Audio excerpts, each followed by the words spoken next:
Everybody, welcome to Disclosure Day. Today is the day. My name is Josh Horowitz. Hello, New York, and hello, yes, New York.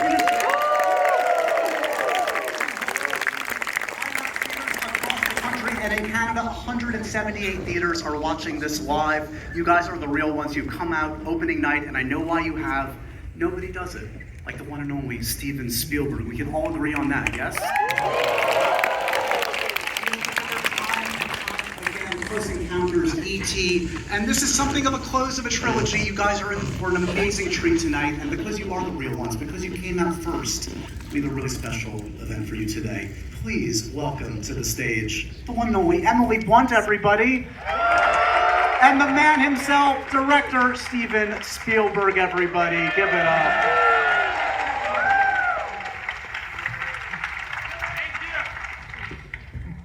So, as I said, these are kind of the real ones, Steven, Emily. These are the ones that came out opening night in the best possible atmosphere. IMAX, they're seeing it on a giant screen, a great presentation. What do you want to say to them as they strap in for tonight's ride? Well, this is, you're here because we made this film for all of you. This was made for all of you.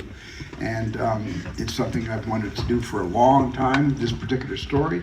And the genre, of course, I know very well, but this is not exactly the genre that you may be accustomed to. There's a lot of different layers and levels of the story, and I hope it surprises you. So where are you sitting in the theater? When you come to a screening, like in a room like this, what's the Steven Spielberg spot, and what are you eating? As close to the door as I can possibly do. You have an exit strategy. I have an exit strategy already. What about you, Emily? What's your strategy? I'd say right in the middle, like, yeah, where you are. Yeah. So I know you've seen this one a couple times, and it's always hard for, like, I would imagine, an actor to separate themselves, but you kind of got emotional watching this one, didn't you? I mean, it's... Yes, I mean, the first time I saw it with Josh O'Connor, who's in the movie with me. Stephen never watches the movie with his cast. He's, like, elsewhere. Outside the door. Outside the door. And I think Josh and I were both just completely overwhelmed, and we spent most of the time going, oh my God, we're in a Steven Spielberg movie. And then I watched it with John, and that was really emotional to see his reaction. And I did watch it a third time. We all joined forces, the cast. We said, come on, we've got to see it with an audience. So we watched it in New York, and that finishes the chapter, you know.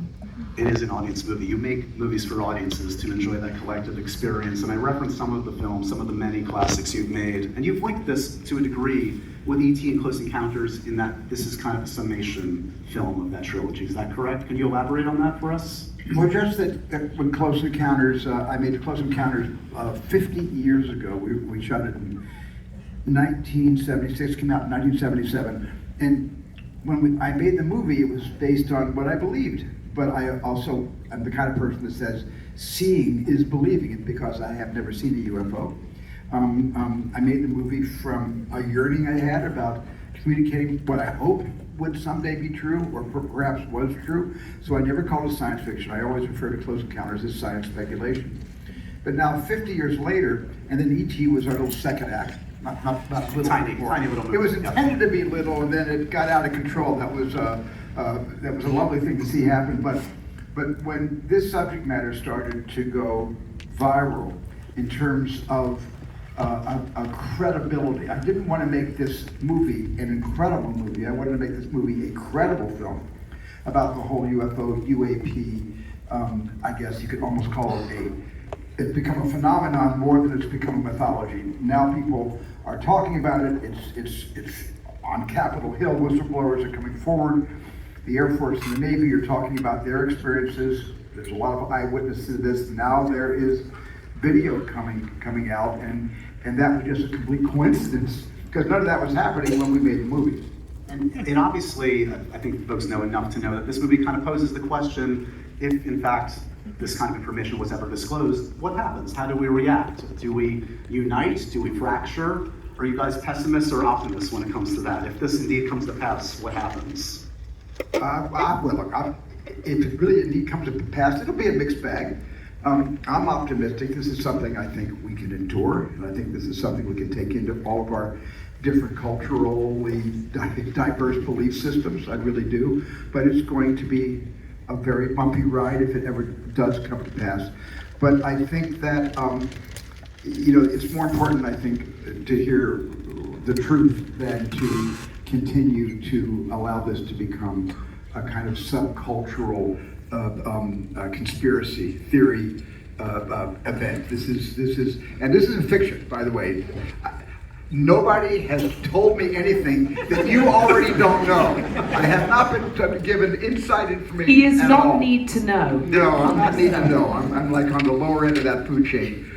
Because we're Hollywood, we make movies, we use our imaginations, but the credibility of what you're about to see, I think the foundation upon which the story, the science fiction story is told, is based on some pretty incredible facts. I mean, you've hit upon a sore point for Steven in that he has not been visited by aliens yet, and anybody, knows if anybody deserves it, it is Steven. If they come to Emily first, are you going to resent Emily at this point, Steven? I think if they come to anybody first, it should be a woman, not a man.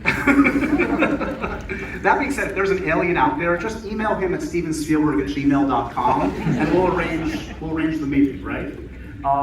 Look, you like all of us grew up a Steven Spielberg fan. The 8-year-old that fell in love with Jaws was horrified and fell in love with Jaws. Was that little girl on set with you, you think, when you made this movie? Yes, I mean, with all of us, I think we were all blown backwards that we were the chosen ones to be in a Steven Spielberg movie.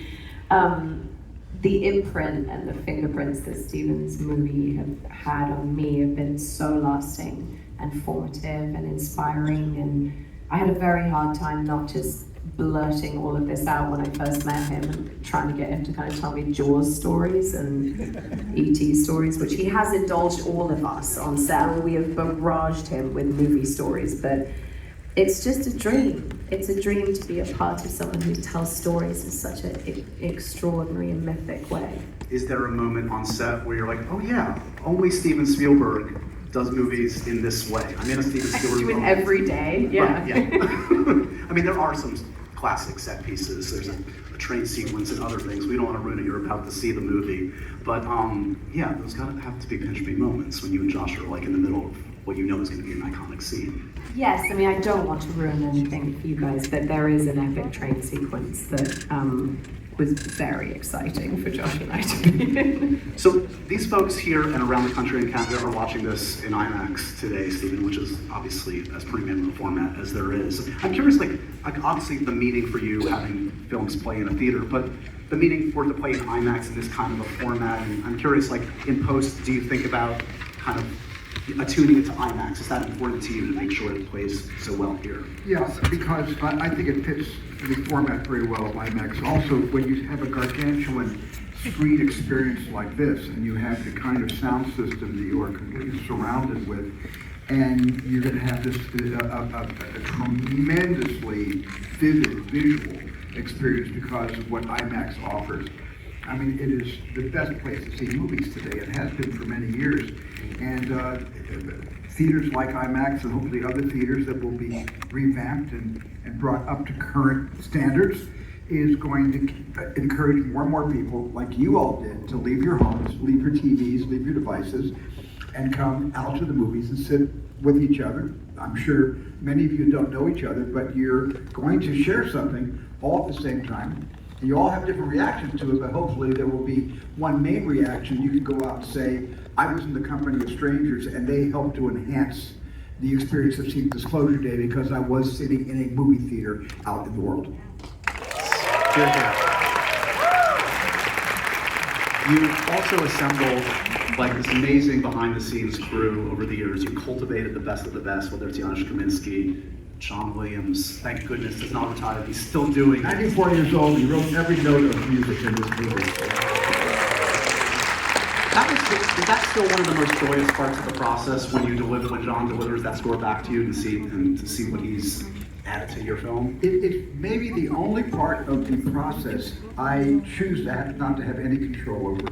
Johnny is so gifted and he's so aligned with certainly not just myself but other filmmakers he's worked with. We all tend to stay back and say to John, go ahead and do a musical rewrite of what we made. You get the final draft of the movie we just made. And Johnny writes the final draft musically. And Jaws is a good example. Jaws would have only been half of what it turned out to be were it not for John's music.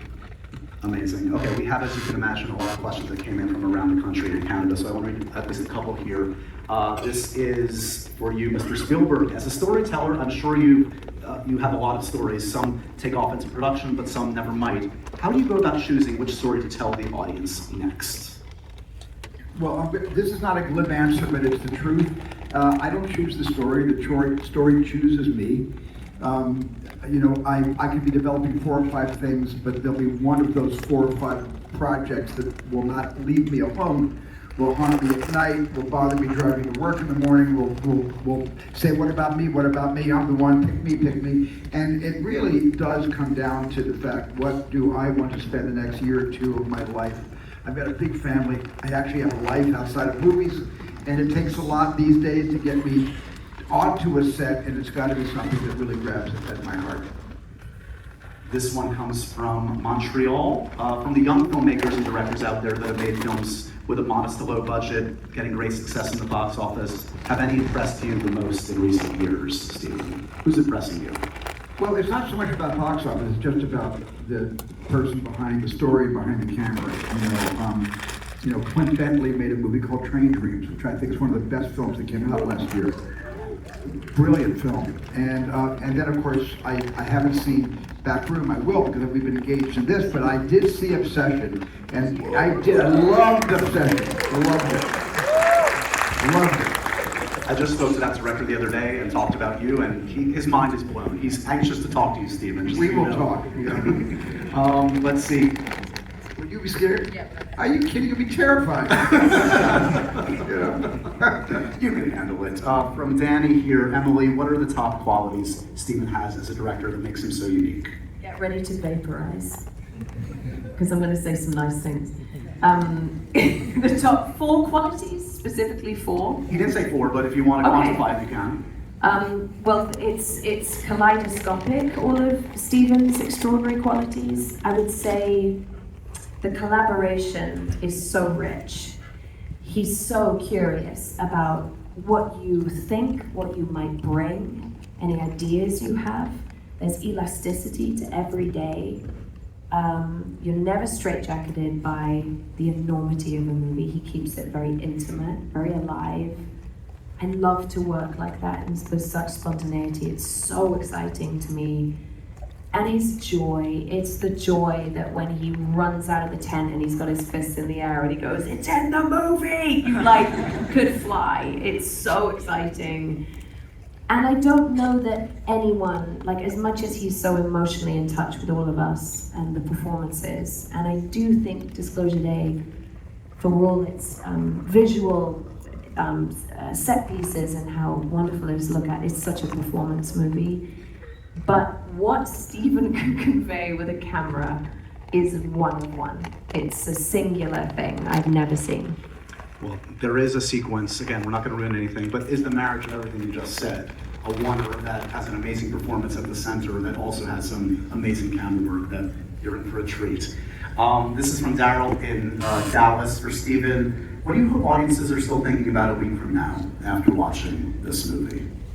I'm hoping after watching this movie a week from now, audiences will be buying their tickets to see it for a second time. You all promise, right? You will. Bill in Burbank, California, would you ever want to meet an extraterrestrial? Well, you know that, but here's the question. What are the first words that you want to say to them? Or what do you want to hear from them? Where have you been all my life?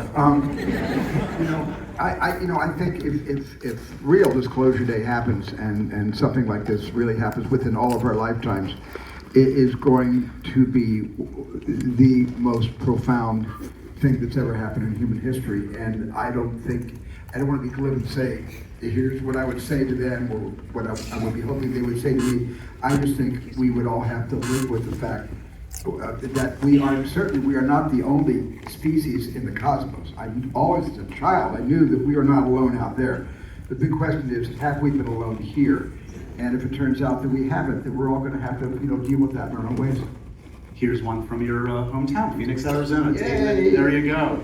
David would like to know, we talked about this a little bit, but where did the concept of the movie script come from? Maybe you can speak about, you obviously have David Kep back in the fold writing this one, but the story began with you. How it developed from those early notes on your iPad into what it became? Well, it's just that I was thinking, I wasn't really thinking about going down this rabbit hole for a third time. And I don't count War of the Worlds, and I don't count the films I produced, like the Men in Black series. But it's really been Close Encounters in E.T. And then in 2017, the New York Times had a front page story that was written by Helene Cooper and Ralph Blumenthal and Leslie Keane. And it was a story where a whistleblower came forward and was able to produce this amazing FLIR footage from a Navy F-18 fighter jet off of San Diego, and of these things called Tic Tacs, and they were running rings around our greatest technology. It was impossible. What they were doing in the air was absolutely impossible. We all had a chance to see this, and this footage was released throughout. And I suddenly realized, and then there were whistleblowers who were coming forward and starting to talk about this as something that is not a new reality, but something that people were saying, this has been going on since Roswell in 1947. And then I started making notes from 2017. If I were to do another story that would be the third act of my trilogy, what would I want the film to be able to convey to an audience? Not just about aliens and UFOs, but emotionally, how would we react if we were brought along on this journey and let in on this massively guarded, closely guarded secret? And so I just make notes, and that's how I wind up writing stories. It just starts with fragments, and the fragments start to stick together, then suddenly there's a little bit of a plot unveils itself, a narrative starts to settle in, and then you just sit down and write. And then David Kep, I went to him. He wrote the first 2 Jurassic Park movies that I directed. And I loved David, and David came in and he got it immediately from the story, and he started working with me on the script. I think it's what people forget is no matter how much is under your belt as a filmmaker, as an actor, it's still the blank page. You still have to start from scratch on that initial idea. It's still the hard work, right? Unless you're basing this on other material from other sources like plays or books, and it's an original screenplay, you have to start with a blank piece of paper, yeah. And everybody can do that. Now you can all be filmmakers because you got all the equipment right in your hand right now to tell stories. What do you tell people that come to you? Because you must, like anybody that encounters you, they always want the secret sauce, the advice, how to get started. 2026 versus when you got started, it's a bit of a different world. What do you say to them in terms of how to get started? Well, just what I said. It's so much easier now than it was when I was first starting out, because then you had to go buy 8mm film. You had to wait 3 weeks to get the processing done. Wherever you lived, it was only processed in California. It took 3 weeks for the film to come back. It was harder to make movies then. But today, everybody who has a way of expressing their art and themselves, and when you have something to say, I always say to young filmmakers, before you make a little movie on your iPhone or a piece of rented equipment, make sure you first have something to say. Always make sure you have something to say before you tell the story, and make sure there's some substance behind it. Thank you for having a lot to say over the last 50 years and having a lot to say with this one. Disclosure Day is a very special piece of work. You're all about to encounter it here in New York and around the country and in Canada. We thank you guys again for being the special one. Thank you.